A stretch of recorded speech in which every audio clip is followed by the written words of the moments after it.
Kung may lugar sa Maynila na parang fake news ang pangalan, ito na yon. Welcome sa Happyland Tondo. Sa pangalan pa lang parang theme park. Pero sa totoo lang, ibang klaseng happy ang meron dito.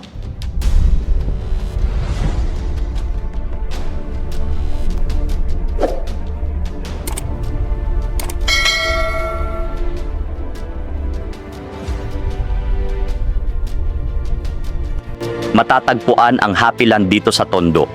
Isa sa pinakamataong parte ng Maynila, malapit sa pantalan, sa tambakan, at sa hanap buhay ng libu-libong tao.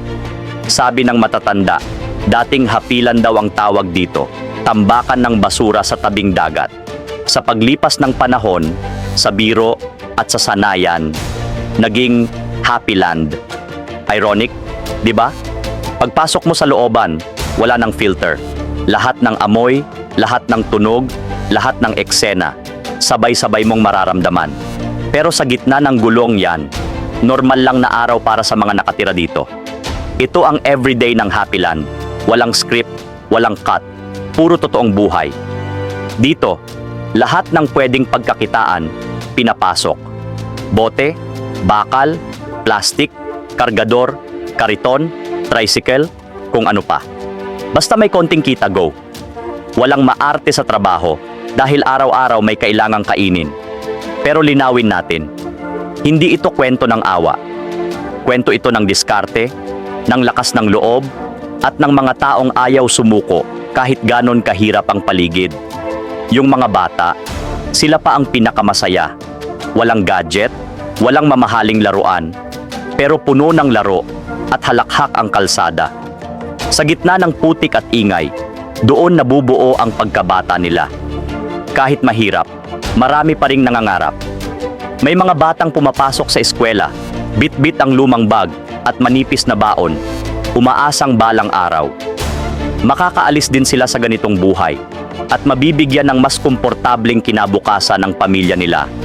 Maliit ang espasyo, madalas siksikan. Isang kwarto na sabay na sala, kusina at tulugan. Pero para sa kanila, basta magkakasama, sapat na ang isang bubong na hindi tumutulo kapag umuulan o kahit minsan, tumutulo pa rin. Sanay sila sa baha, sanay sa putik na lampas bukong-bukong, sa tubig na galing sa baradong kanal. Pero sanay, hindi ibig sabihin ligtas. Araw-araw na banta ang sakit, ang kuryenteng nakabitin, at mga aksidenteng pwedeng mangyari kahit kanino. Sa ganitong kapaligiran, kahit simpleng lagnat, ubo, o sugat, pwedeng maging delikado. Kung kulang ang pera para sa gamot, tiis-tiis muna. Minsan, dasal na lang ang sandalan. Sa labas, madalas slum lang ang tawag. Isang malabong blok ng kahirapan sa mata ng mga dumaraan. Isang lugar na nakikita lang sa balita, bilang background ng mga headline. Pero sa loob, iba ang kwento. Dito may relasyon, may komunidad, may pamilya. Ito ang mundo nila. Hindi lang background sa video o litrato. Dito umiikot ang buong buhay nila. Madaling humusga mula sa malayo. Madaling magsabi ng, ang gulo diyan, puro kriminal, o wala nang pag-asa diyan. Pero iba ang nakikita at nararamdaman ng mga taong nandito araw-araw. Sabi ng ilan, dito na kami ipinanganak, dito na rin siguro kami tatanda. Dito kami natutong lumaban sa buhay. Dito namin natutunan ang totoong kahulugan ng diskarte. Para sa kanila, ang isang araw na natapos na may makakain, may konting uwing pera, at may pamilyang sasalubong sa'yo, panalo na yon. Hindi man marangya, buhay pa rin. May mga grupo ring pumapasok dito. Mga simbahan, volunteers, organisasyon.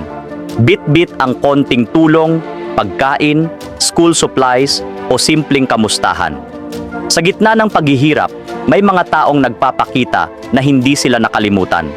Pero alam nating lahat, hindi sapat ang one-time big time. Kung isang araw lang may pagkain, bukas gutom ulit.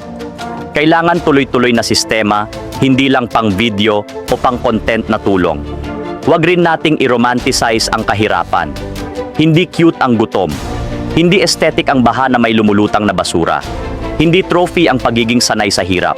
Pero dapat kilalanin natin ang tapang at dignidad ng mga taong kahit ganon kahirap ang buhay, hindi nagpapatalo. May mga ngiting hindi nabibili at may lakas ng loob na hindi nasusukat sa pera. Happy ba talaga sa Happy Land? Depende kung ano ang sukatan mo ng saya. Para sa kanila, minsan sapat na ang buhay, ang simpleng pagkain sa hapag, at ang bukas na mata sa katotohanan. Maliit na sulok lang ng Maynila ang Happy Land, pero malaking kwento ng Pilipinas ang makikita mo rito. Kwento ng kahirapan, pero kwento rin ng pagbangon, pag-a-adjust, at patuloy na pag-asa. Tanong, mas madali ba para sa atin na husgahan sila kaysa intindihin kung bakit ganito ang sitwasyon nila? Mas madali bang lumingon sa iba kaysa harapin na bahagi rin ito ng realidad ng ating bansa? Hindi man natin agad mababago ang lahat. Pwede tayong magsimula sa simpleng bagay. Huwag maging manhid, huwag agad humusga, at huwag gawing biro ang buhay ng iba. Ang Happy Land, hindi perpektong lugar. Minsan amoy tambakan, minsan baha, minsan gulo. Pero totoong tahanan ito ng totoong tao na may totoong laban araw-araw. Kung may natutunan ka sa kwento nila, sana mas pinili mong maintindihan kaysa manghusga. At kung gusto mo pa ng ganitong mga totoong kwento tungkol sa mga Pilipino, huwag kalimutang mag-like, mag-subscribe at i-share ang video na to. Baka sa simpleng pag-share mo, may isang taong mamumulat din ang mata